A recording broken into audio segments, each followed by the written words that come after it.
Ladies and gentlemen, as the saying goes, nothing succeeds like success. If we work at it, if we stop being beggars and spend Africa's monies inside the continent, Africa would not need to ask for respect from anyone. We would get the respect we deserve. What's up, family? This is your man, not your boy. Go black to Africa. I want to share this video with you that was presented by Nana Akufo-Addo from Ghana, the president. And what he said in the African Union Summit in America, calling out for you, African Americans and those in the diaspora, our job into coming back to the continent and making it successful like we've made other countries successful. Watch this video and I'll be back. The impact of a successful Africa on the image and standing of Africans in the diaspora applies with equal force to the image and standing of her sons and daughters who go by the name African Americans, and indeed to all her kith and kin in the Americas and the Caribbean. There's a lot of room for your perspectives and energies back in Africa. History tells us of the positive impact of diasporan communities on the growth and development of countries through increased trade activities, rising investments, and the transfer of skills and knowledge. Take the case of China, for example. With an emigre population of some 60 million, the Chinese diaspora is said to be the 25th largest country in the world, who, according to the Nikkei Asian Review, own assets worth 2.5 trillion United States dollars. When foreign companies in the late 1970s reduced their investments in China, it was the Chinese diaspora that shored up the economy. According to the Washington, D.C.-based Migration Policy Institute, MPI, half of the foreign direct investment, that is some 26 billion United States dollars, that transformed China into a manufacturing powerhouse in the 1990s, originated from the Chinese diaspora. That is the rationale of Ghana's initiative of Beyond the Return, which is building on the considerable success of the Year of Return and the renewed enthusiasm around building Africa together. We must work to help change the African narrative, which has been characterized largely by a concentration on disease, hunger, poverty, and illegal mass migration. Let us all remember that the destiny of all black people, no matter where they are in the world, is bound up with Africa. We should never forget that famous admonition of the celebrated Jamaican reggae star Peter Tosh, when he said, and I quote, "Don't care where you come from. As long as you are a black man, you are an African," unquote.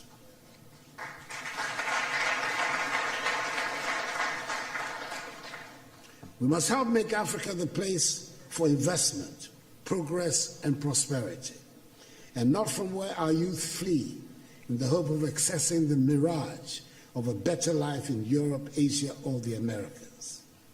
That is what the Beyond the Return seeks to do, so we can derive maximum dividends from our relations with the diaspora in mutually beneficial cooperation and as partners for shared growth and development. We've done enough talking, and dare I say we've had enough conferences and workshops.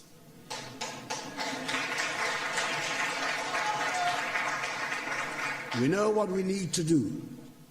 It is time just to do it. We've run out of excuses for the state of our continent. We have the manpower. We should have the political will. It is time to make Africa work. We have good reason to be proud of who we are and the beautiful continent that is ours with its vibrant cultures. The geographic space covered by Africa makes it the second largest of the 7 continents. It has 30% of the world's remaining minerals of value. It has some of the most breathtaking scenes on our planet. It has plants and animals that are wonders of the world and critical for the survival of the globe. I hear a lot about the need to change our narrative and tell our own good story. Ladies and gentlemen, as the saying goes, nothing succeeds like success. If we work at it, if we stop being beggars and spend Africa's monies inside the continent, Africa would not need to ask for respect from anyone. We would get the respect we deserve. What do you think? I'll say this right here, family. You can hear in his voice that we are a people who stands above begging. We are a people who have built countries, built societies off of our intellect, off of our strengths and our might. We have fought for these countries in military fashions. We have protested and debated over these countries. And yet, when Africa is waking up, it ain't perfect and it's getting there. We'll never reach perfection. But can you feel the spirit of where it's headed? America is trying to hinge on Africa. America needs Africa. Russia needs Africa. China needs Africa. The beautiful thing is that Africans are realizing that.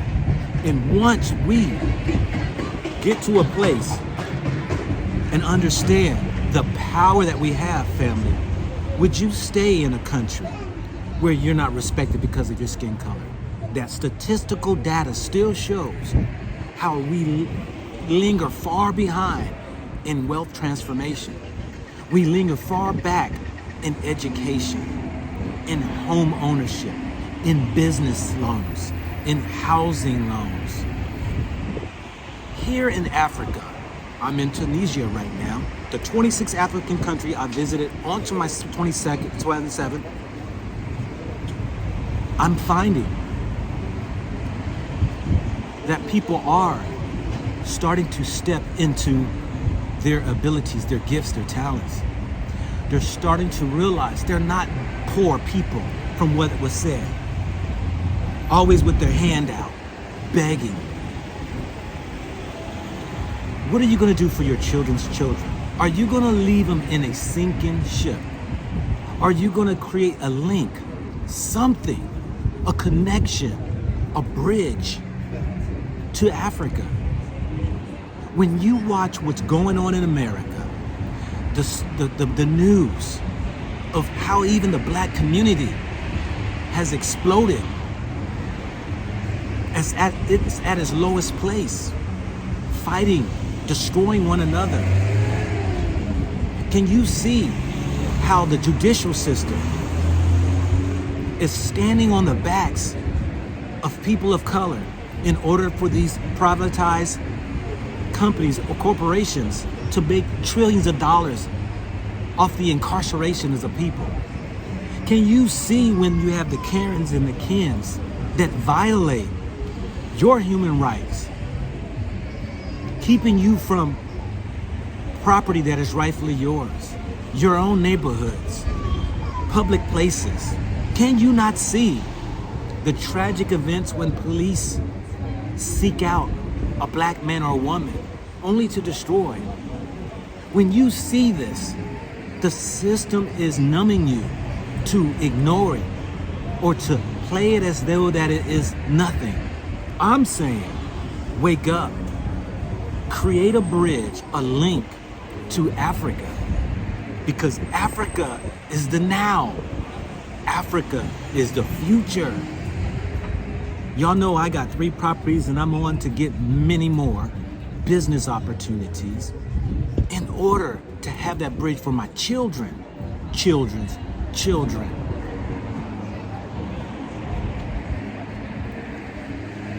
Either you think of yourself and be selfish. Even the African leaders today, some of them are selfish, hands in the pot of the corruption. Some of the people who are working in these governments are part of the corruptions, selfish. Until we think about our children's future is only then when we as a people, no matter where we are around the globe, can thrive, survive, and stay alive. This is your man, not your boy.